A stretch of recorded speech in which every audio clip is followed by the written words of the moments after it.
Well, hello and welcome to the Woman to Woman TV show. We have an exciting, I'm telling you, it's going to be a very touching subject on today. And it's a subject that most individuals really don't think about. But I'm so glad that you all are here. We want you all to grab a pen and tell a friend that we are on and they need to tune in. So I'm going to introduce our panel to you on today. I am your host, Jean Elizabeth Lockett. I am so excited to be with you all today. I'm going to start to my left, allow my guests and as well as my host to introduce themselves. And I'm telling you, you're going to be happy today. That's right. So make sure that you do grab a pen and call a friend. Tune in to see what exciting things we have to share with you. I am co-host Deborah Smith, and I welcome you. I am Courtney Tarver, and I will be the guest for today. So I told you all we're going to have an exciting topic today, and it is, does honesty still exist? Well, I'm here to tell you it does.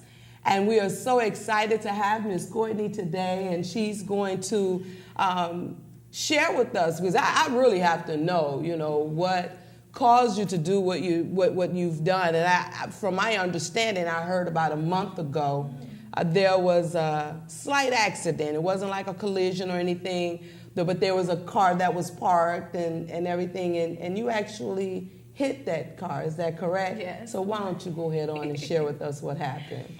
Well, I was driving west on one street, and a car was coming east, and they came over in my lane, so I swerved over, and I hit a parked car and knocked off the mirror. So, of course, I left a note. To me, it's common sense to leave a note and let that person know that, hey, it was me that hit your car, contact me, and we'll figure it out. But why? I don't know, but she said, of course. Of course. That is so key, of course. Like, why not? Why wouldn't this be done? And so many people would say, oh, nobody saw me, I'm just going to keep on going. Those people ran into me. It wasn't my fault. And just would not say anything. Exactly. Hoping that they weren't seen, but I'm here to tell them, there's somebody that sees everything. So I am glad and honored to be here with you, an honorable person. Yes. And something that hopefully can illuminate to those viewers and spread. But I have a question, and that question is why? Why? Because I'm a strong believer in karma, really strong believer in karma, and I think everything comes back full circle. And I don't want anything bad happen to me. I don't want someone to hit my car or worse, and I wouldn't be notified, or just someone not being honest. So I really believe in karma, and I believe in doing the right thing. So, but why couldn't it have been, I hit it, nobody saw, it wasn't my fault. If that car hadn't did what that car did, then I wouldn't hit this car, because you don't have the contact information from that person which caused you. Mm-hmm. So, another person could have been like, if they went head on, I'm going to go head on. So why wouldn't it have been that mindset, it wasn't my fault? This person caused me to do this, so why should I have to pay for something that I really didn't do? I did it, but I didn't do it, because if you not have done that, I would have done this. So why not that mindset? I just don't want anything to happen to me. I don't want anything bad. It will be on my conscience. I did think about, I could just leave because no one saw me. No, it's a parked car. But that will constantly be in my head, and that's just the type of person that I am. Mm-hmm. So I will constantly be thinking about, damn, I shouldn't have did that. That was kind of wrong. And, something happened to me or my car, see, that's my payback. So you'd have been thinking. It would have been on my mind. So that's why. Good. That's good, because that's the Holy Spirit that moves. That's the thing that causes us to be able to say we have a conscience, should I say it that way. That says that you have a conscience and that you care. That spirit man, should I say, that says to us, do this or don't do that. spoke in your behalf, on your behalf, and said, that's not right. And so you moved, and you took the time to say, I'm going to do what is right. In spite of, because still yet, had you even allowed to come out of your mouth to say, you know, well, it really wasn't my fault. You did not even allow that to come up or come out of you. That's a beautiful thing, because when you think of people nowadays, it's all about self. And at that time, you were being selfless to say, I hit your car, I tore the mirror off of your car, and that wasn't a cheap fix. No, it wasn't. But like I said, if that happened to me, I would want someone to do the same. And it is only right to come out to see your mirror missing, and for that person to have to come out their pocket, and they were a parked car and they didn't cause anything. I just don't think that's right. So how about if it still happens to you and no one contacts you to inform you? I mean, would you still feel that is karma, or how would you feel? You come out, get in your car to find maybe not just a mirror, but maybe someone just smashed the whole side of your car. How would you receive that at this time? I would definitely be upset. But at the same time, that person, I just didn't have the same mindset as me. And I would be upset and I would be hurt about it. But in the back of my mind, I would know what I did was the right thing to do. If they didn't do it, that's on them and whatever. But I know what I did was right. And I will continue to do that, not just because, you know, it happened to me or it didn't happen to me. That's just who I am. And so in other words, you're saying you're not going to allow anyone to change who you are. This is, I am Courtney, this is Courtney's mindset, this is the way Courtney handled things, and because someone else doesn't have that mindset doesn't mean that I'm going to change from being who I am. So that's a wonderful thing. I mean, come on. Would you say I love it. That, you say this is the way you have always been? Yeah. Would you say that that's always been the way that you have been? No. Do you think? She said no. You don't even have to think about that. No, because I know I have been in a place where something has happened. I can't remember it now because I've asked for forgiveness for that. So, but in my younger years, I had been into a situation. I have done something and say, oh, well, nobody's watching. You know, it's like taking extra change. You know, you go to the store and they give you too much change. And you say, oh, what a blessing. Well, actually, it's not necessarily a blessing because it's up to you to go back and say, there was an error. You gave me too much. Give it back. How many people do that? I will now because I know. You know what? I had an experience one time at a laundromat, and I put money in. I got the little card or tokens or whatever it was. Not only did I get the money that I had put in there, I got more money back. And it was shared with me at the time, well, that's a blessing. No, and you're not going to allow a curse to come on me. Right. I had an experience, my husband and I want to say last year, a few months ago, my husband, well, it was actually a little longer than that. My husband was robbed right outside of our building. And we had to go to the bank because they got his card and everything, and they took money out of our account. They took like $500 out of our account. After that, we went to the bank. The bank not only gave us our $500 back, but they ended up in 2 increments giving us $500 more. $500 here, $500 there. And so I was sharing with my husband. I said, okay, we got to call the bank. I called the bank, and we shared with them in regards to why. Most individuals take things or do things, and first thing they want to say is, it's a blessing. Nothing is a blessing when it's given to you with no means or cause in regards to something. How can I say that? An error. Right, that's the word I'm looking for. An error. If it is an error, then that is not a blessing, and we must give it back. And even in doing something to someone, that is not right. And what you did, we commend you. As my husband would often say, if I had a hat on, I'll tip it to you.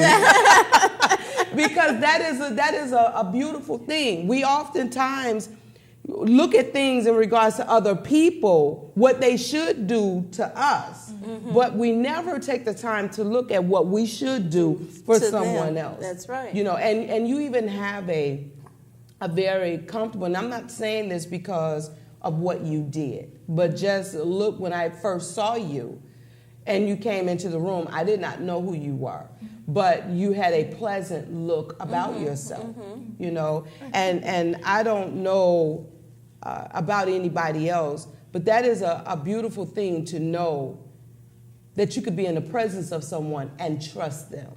Yes. Because with how you're speaking, it's like I can say, I trust you with my life. If my life depended on the things that you did, I would feel good. Now, let me ask you, would you say this was the way you were raised or what that caused you to have this type of mentality? I think part of it is because of the way I was raised, and I think the other part is just me knowing that it is all a test, and I feel like I'm being tested constantly. So, like you were saying, if I'm gonna, how is something a blessing if it's hurting someone else? Yes.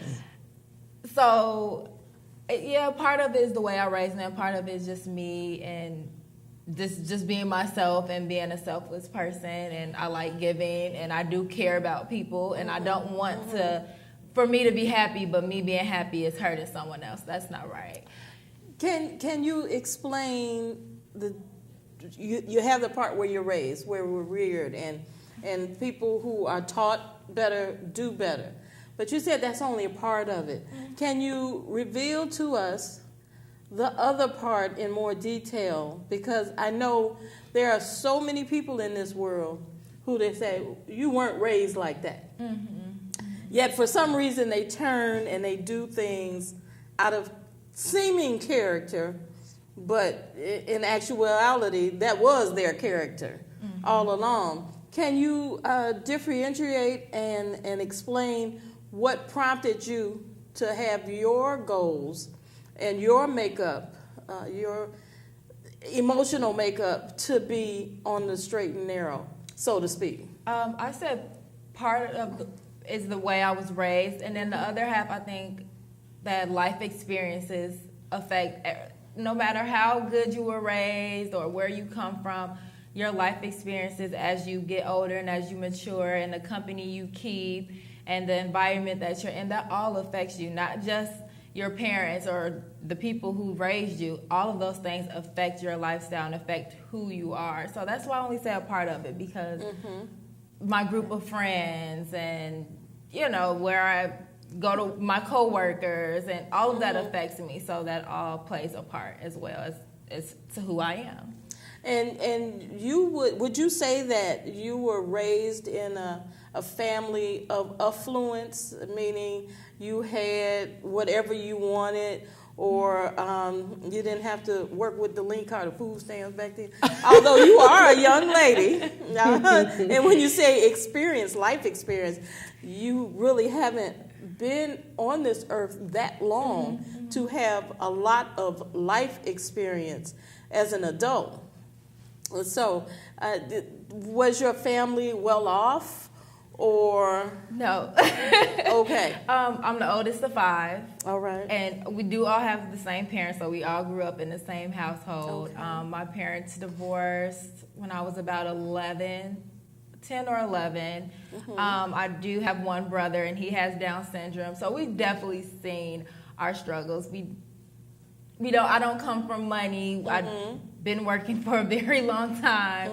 I am, however, very blessed, and all my siblings are very blessed. We're all in college or finished with college and starting our careers and on good paths. But no, I didn't grow up with money. I didn't grow up to I didn't receive everything that I wanted or wished for. I didn't have everything that my friends have. I didn't have the car at 16. You weren't a designer, baby. Exactly. So okay, and I bring that up. All right, well, right quick before we go into that, we're going to take a break and we're going to be right back. You are watching the Woman to Woman TV show, which airs Monday and Friday at 4 p.m. We also stream live at www.ectv.com, channel 6. We're going to be right back to continue this conversation. I hope you're enjoying it. This is your time to grab a pen, tell a friend, and we'll be right back.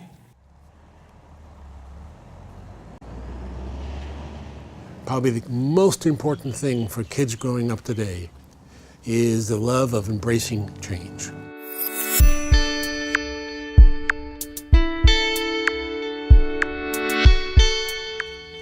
I mean, the catch for preparing students for the 21st century workforce is how do you get kids that have curiosity and a questioning disposition? We've called it in the past the gaming disposition. Is that if you look at the disposition of hardcore gamers, such as World of Warcraft, mouse and multiplayer games, the surprising things you find, contrary to what people think, is these kids, first of all, are incredibly bottom line oriented. They want to be measured because they want to see how much they're improving. And in fact, the most common mantra of a real gamer is if I ain't learning, it ain't fun. I don't think any kid is born digitally native.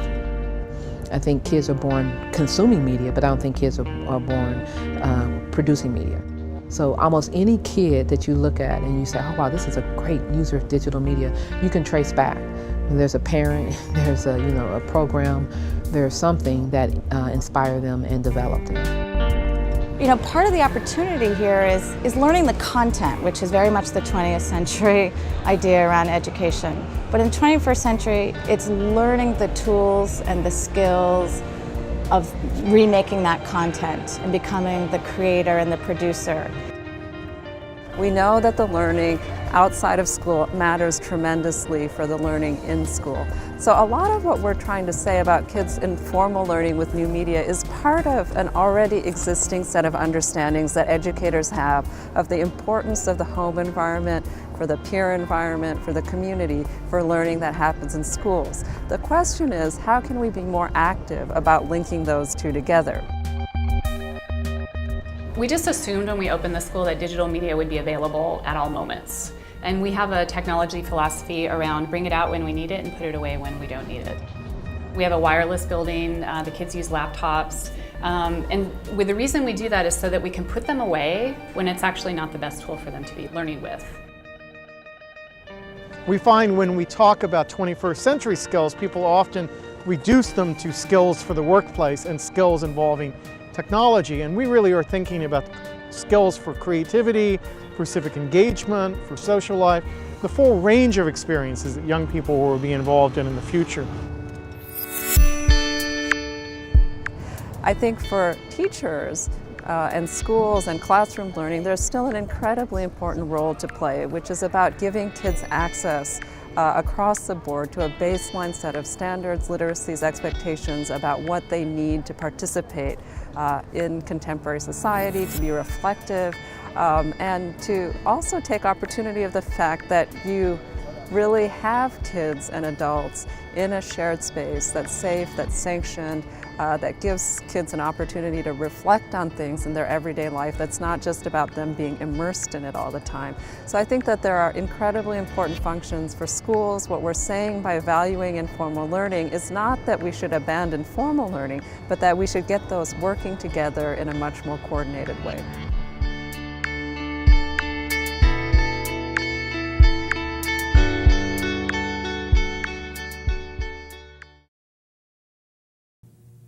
We are back. I told you all before you left, and for those of you all who are just tuning in, the question is, does honesty still exist? As long as there is a God, honesty exists. The fact is, do people really truly choose to be honest? You are at the Woman to Woman TV show. Monday and Fridays, we air at 4 p.m. You can catch us streaming live at www.ectv.com, channel 6. Please watch us, see us, call in, tell us if you have a comment, question, or concern. We would love to hear from you. We will be looking forward to hearing from you. We have a wonderful individual who have joined in with us, our very own dear friend, Miss Thelma. Yes. We are so happy to have you here. And I am so happy to be here on Woman to Woman. Thank you for having me. We are honored, truly we are. As you know, our topic today is about honesty. Does honesty still exist? We have Sister Courtney here who has shared with us an event that took place. She was actually forced in some way, you should say, to hit a car and knock off of a mirror off. Now, she could have kept going, but instead she left a note with her name, phone number, and email. So if you couldn't get on the phone, you can send her an email. Now, that's not something that, most individuals do. No, it's not. So with us talking about honesty, I'd like to know, what do you think about honesty, and what do you even think about what she has done? Well, and she's 24. I don't mean to cut you off, but the child ain't but 24 years of age. So she's a young girl who has made this decision. And you know what? That is one of the things that really impressed me about Courtney, because when you talk about honesty and values these days, it reflects back on upbringing, it reflects back on the family, and then even today, even though my parents are not with me, the values that they instilled in me are still with me. So for me to do anything dishonest or against that, to me, is disrespectful to them and to their legacy and just to those values that they instilled in me. Sometimes I do become disheartened because I think there are no honest people left in the world. Courtney has proved that differently. Recently, I had a situation where someone nicked my car in a parking lot, and as I was coming out, the gentleman was actually writing a note. So he was going to, leaving his contact information, and I just could not believe it, because you really don't see that in this day and age. But does that or does that not say, because if nothing else, for me, I would want or hope and pray to say that every person here, especially with the heart that you all are showing, that we all believe and trust in God. And if that is the case, then we have to represent who our Heavenly Father is. And in order to do that, it means, as Courtney said earlier on in the show, that no matter what somebody else do, this is who I am. This is what I have to do. And so I would want to be able to say that if nothing else, we have to show what honesty looks like at all times, in spite of what someone else, says or does. I agree, and we have to show that, through our actions, because it is through our actions that the light and the Spirit of Jesus Christ lives within us, and it is shown to us through other people. And that's another reason why, I believe in honesty, because I know it sounds cliche, what would Jesus do? But what would Jesus do? Right, you do have to reflect. You have to reflect back on those things. You have to think about, as a Christian, what is the decision I'm going to make at this time, in this particular situation. So it's very important. But now we're at that level. But there are so many people that are out there that haven't reached this level. And that's kind of what I was trying to get to bring out of Courtney. At her age, yes, she has her parents that put that seed there. And you said the legacy, but there are so many that don't have that. We are in a generational, I say, curse, where the parents that are in the house, if they're in the house, they don't have those skills. They missed out on those skills. So now we have to, even on a broader scale, do what it is to take to bring others to the realization and the understanding that this should be the way that you follow. Not necessarily, we talk about church and whatnot. I'm not talking about Baptist or Catholic right. Christianity, but if you're a Muslim, or it doesn't matter. Typically, even the atheist, that's your belief. And that's okay. You're still a person. And we as Christians have to treat you with respect. And that's ultimately what honesty is about respect.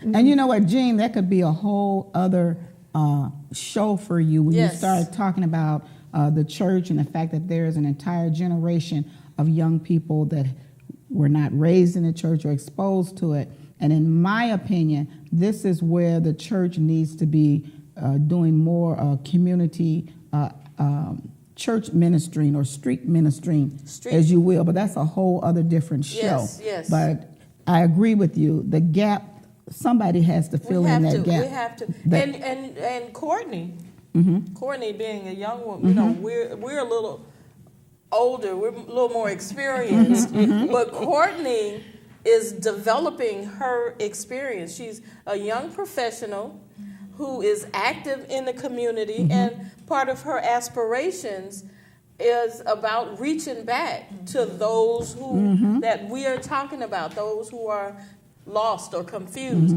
You want to, respond on what you're doing? I will be starting the outreach program very soon, me and a couple of other graduates from Howard.